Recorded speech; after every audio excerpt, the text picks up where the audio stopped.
No lights, but you can do the camera and the action, so I know when to start. You can start whenever you're ready. I'm just going to record the whole thing, and then I'll edit out the ends.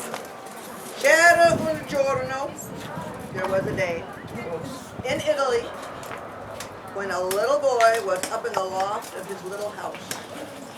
And his mother was cleaning the floor downstairs, and she wanted him have him come and help with the chores. So she called up to him and she said, Pigotino, Pigotino, come down here and help me sweep the floor. And he said, Io non voglio. I don't want to. And she said, all right, stay up there. So pretty soon she took a penny out of her pocket, an Italian penny, and she rolled it on the floor and said, oh no, I just dropped a penny, and it rolled in the corner, and I can't find it. And Pigotino said, I'll come down and help you find it. So he came down from the loft, and he was looking all over, and she said, I think it rolled in that dark corner. So he went over and he looked, and he said, I can't find it. She said, well, here, take this broom and sweep everything out of that corner over here into the light, and then maybe you can find it. And so he did that. He took the broom and he put everything over by the door, and he found the penny. Well, just then he heard clinkety clink clink, and his mom said, I must have a hole in my pocket. Another penny just fell out, and it went in that corner, I think. So he took the broom over there and he got it over in front of the door, and he found the penny. And she dropped another one till all four corners were swept over by the door. And then he said, Mama, Mama, can I take these pennies to the store now and buy something? And she said, well, you can if you sweep that dust out the door.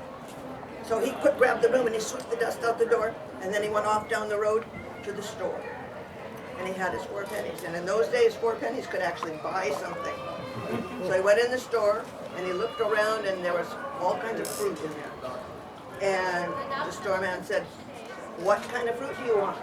I have these nice, sweet peaches, very fresh peaches. And he looked at the peaches, and he thought, peaches have that hairy fuzz on them that I'll have to take off.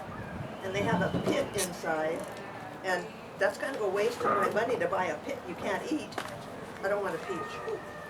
So he said, no, thank you to the peaches. Well, how about a pear? He looked at the pear and he sniffed the pear, and it smelled really sweet. But a pear has peeling on it, and you have to peel the peeling off, and that's a waste. And then there are those seeds and things that are in the middle, and that's a waste. I'm not going to buy a pear. So he decided not to buy the pear. And everything that the storekeeper came up with had something, either a pit inside or a peeling. You know, bananas are peeling, you're wasting. Oranges have peelings you have to take off. So finally the storekeeper said, well, how about a fig? And Pigotino thought about that. You don't have to peel the fig. Figs have little seeds inside, but you just chew them and they're crunchy. Yes, I will take as many figs as 4 pennies will buy. And so he got a little bag of figs.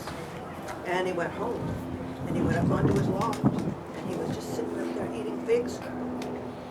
And he set the bag down on the window. And at the very last minute, the bag tipped over and the last fig fell out the window, down into the dirt. And he looked down at that fig, and he thought about going to get it. But he thought, if I go down to get it, I'm going to have to go down the ladder. I'm going to have to go outside. I'm going to have to pick up the fig. I'm going to have to wash the fig, which means I will have to put the bucket down the well and pull it up, and that's too much work. So he just left the fig in the dirt. Well, within a couple of weeks, that fig had sprouted. And by the end of the year, that fig had grown into a tree. And by the end of the next season, that fig had figs on it. That fig tree had figs on it. So Pigotino would just go out in the morning, and after he would just climb up in that tree, and he would pick these nice red figs and eat them. And he was getting rounder and rounder. Well, it just happened that they lived down at the bottom of kind of a big hill. And if you went up that big hill, and you would go into the forest. And in that forest, there was a family of ogres. Now, I don't know if you know about ogres, but ogres eat kids. They eat children if they can catch them. And so Pigotino had been warned never to go into that forest. But up there, the mama ogre was looking down, and she was watching this little boy in the fig tree, and she was seeing him get rounder and rounder and rounder. And so she told her husband, Ogre, I want you to go down there and catch that little boy and bring him up to me, and we will have him for dinner. So the big ogre went down the hill with a big bag on his back. And he went down and he got under the fig tree and he was thinking, how am I going to get that kid out of the fig tree? So he called up to her, Pigotino, Pigotino, I just walked all the way down here because my wife wants you to come up for dinner. And she wants me to invite you to come for dinner. So, but I am so hot and so tired and so hungry. Will you please hand me a fig with your little white hand. Hand me down a fig so I can have a fig. And Pigotino said, I'm not going to hand you down a fig. Please, Pigotino, please, Pigotino. Just hand me down a fig with your little white hand. Pigotino says, I'll throw you down a fig. Get ready to catch it. So he picked a nice ripe fig and he threw it down to the ogre, and the ogre went, oh, I dropped it. I am so clumsy. Look at this fig and now it's all dirty. And Pigotino looked at it. That's one wasted fig. But please just hand me down a fig with your little white hand. No, no, no, I will throw you another fig. Now get ready. Get your hands ready. Get your paws ready. And so he got his paws ready, and Pigotino picked another rice fig, and he dropped down, and the ogre, oh, Pigotino, Pigotino, I was so anxious to catch that, but now look at it, it's all dirty in the dirt. And Pigotino, another wasted fig. And so the ogre said, please, please just hand me a fig, they smell so good, but I will not, then if you would just hand it to me, I won't drop it. So Pigotino, I'm not wasting another fig on that ogre. So he leaned down, holding the fig just by the very, very end. And the ogre reached up, and just as he was getting to the fig, he reached up and he grabbed Pigotino by the arm and he yanked him out of the tree. And he opened up his big bag and he put Pigotino inside and wrapped the top up and threw him over his shoulder and started back up that long, long hill. Well, he got about halfway up the hill. And now this is where the story gets a kind of funny little twisted. Because when my grandpa, my nonno, would tell us this story, he would tell it one way. And I found out years later from my father that he had changed the story because in the original story, the ogre had to take a poop. And when he was going to take his poop, Pigotino would say, oh, you stinker, go farther away. But I guess he felt that that was not good for little American children, or maybe for my mother to hear. So he said that Pigotino started saying, oh, it's so hot, ogre. Don't you want to take a nap? You could just take a nap. And so the ogre went and set down the bag with Pigotino in it, and he went to take a nap. And Pigotino would say, oh, you're snoring too loud. Hey, ogre, you snore too loud. Move farther away so I can sleep too. And so the ogre would move farther away and lie down again, and then he would start snoring, and Pigotino would yell at him again to move farther away. So that's how he changed the story. So anyway, while the ogre was sleeping, or pooping, Pigotino got out his pocket knife, because everybody carried pocket knives, and he slit a little hole in the bag, and he crawled out, and he filled it full of rocks, and he tied it closed again. And so when the ogre got up, he said, oh, Pigotino, he must be fast asleep. I don't hear him in there at all. So he picked up the bag of rocks. Oh! And he put it over his shoulder, and he went on up the hill, carrying Pigotino. And he'd speak to him every once in a while, but Pigotino wouldn't answer, of course. And he got up to the hill, and he calls, wife, oh, wife! I have Pigotino in the sack! And she said, okay, I will go call the friends and relatives and get them all here, and I will got the stew cooking already. We will dump Pigotino at the last minute, so he will be nice and fresh for all our friends. So she went to round up all the friends, and he stayed there with Pigotino.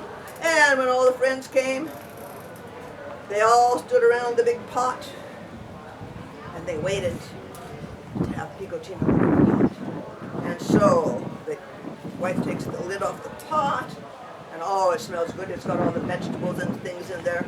And the ogre takes up the big bag, and he unties the top, and he tips it up, plops in the pot. All the rocks fall in the pot. Hot soup sprays all over everybody, burns them. They are so angry, they just go storming out. You trick us! You invite us over here for a meal, and then you burn us! Don't even talk to us again! And off they went. And the ogre's wife was just furious. What happened here? How you not get Pigotino up here? And he said, explained what must have happened. And she, oh, you are stupida, idiota, idiota.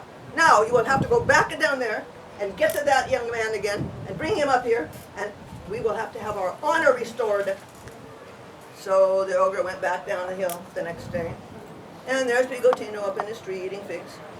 And he said, Pigotino, Pigotino, you were not nice. You were not nice. You caused a lot of trouble for me. Now, what can I do? What can you do? You have to apologize. You have to say sorry to me. So you have to give me a fig. Hand me a fig with your little white hand. And Pigotino says, yeah, right. I remember what happened yesterday. I'm not handing you a fig. And the ogre says, oh, please, please, please. I will not grab you. See, I can't reach up very, very far. And he's bending his knees down. I cannot can reach this far. So Pigotino drops him a fig. Oh, it fell in the dirt. After a couple wasted figs, he says, okay, ogre, put your hand up as high as you can reach. So the ogre put his hand up like this. And Pigotino reached down with the fig. And the ogre straightened his knees, grabbed Pigotino by the arm, pulled him out of the tree, put him in a sack, tied the sack closed, put it over his shoulder, stomped up the hill, and he did not stop. He went all the way up. No matter what Pigotino said to him, he went to the top of the hill. And when he gets to the top of the hill, the wife takes the sack, she hangs it up on a hook on the wall, and she pokes and prods it. She says, okay, there's Pigotino, and there'll be son. So now, ogre, you go, and you talk all of our friends and relatives into coming back. You explain what you did wrong yesterday, and you tell them that this time we really have Pigotino. So the ogre goes off to gather up the friends and relatives and talk them into coming back. Meanwhile, Mrs. Ogre has to get Pigotino in the pot. So she takes the sack down, she bolts the door, she takes the sack down, she puts it on the floor, and she pulls the little boy out. She says, okay, Pigotino, you are here to be our supper. Now, I don't want your shoes in there. Take all your shoes off. And he looks down. I don't know how. Well, how did they get on there? My mama, she puts them on. She takes them off. I don't know how. How do you take them off? So the ogre, Mrs. Ogre says, your mama, she's stupider too. So she sits like this. And so she reached down and she untied her shoes and she pulled them off. There, you do it like that. So Pigotino says, oh, I see. So he takes off his shoes. And she says, okay, now take off your overalls. What are overalls? They're the big pants you have on and the thing that hooks on the... I don't know how to do that. Well, how did you get them on? My mama puts them on me. She takes them off at night. I don't know how to do it. So the mama ogre says, you do it like this. And she showed him how she unhooked her overalls on each side and let them drop down. So he said, oh, I can do that. So he unhooked his overalls and he let them drop down. She said, now take off your shirt. My shirt? What's a shirt? This. Like this. And she pulled off her shirt. And he said, oh, I can do that. And he took off his shirt. And she says, all right, now you step up here and you jump in the pot. I can't do that. I'm too little. Oh, yes, you can. She said, it's easy. I will show you. And she stepped up on the stool and she threw her leg over and he pushed her in and put the lid on. Okay. Now he puts his clothes back on. And he goes out the door and he can hear the ogres and all the friends coming. So he runs around in the back of the house. And there just happens to be a pole back there. And he leans the pole against the side of the house and he shinnies up the pole and climbs up on the roof. Hides over the peak of the roof. And he watches as the ogre and all the friends and relations coming down the trail. And they can say, oh, yes, we smell that soup. But this time it smells very good. It smells very good indeed. And Pigotino is up there on the roof, hanging down over the edge. And they all come in and they, well, ogre, where is your wife? I don't know. She said, maybe she went to the store to get some salt. I know she said we were out of salt.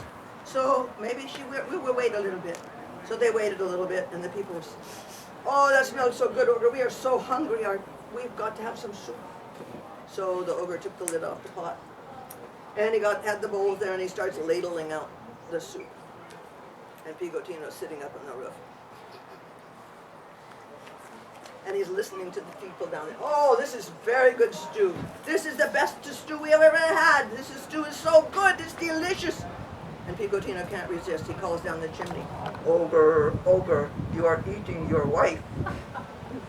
And the people down below say, "Did you hear something? Did you hear something?"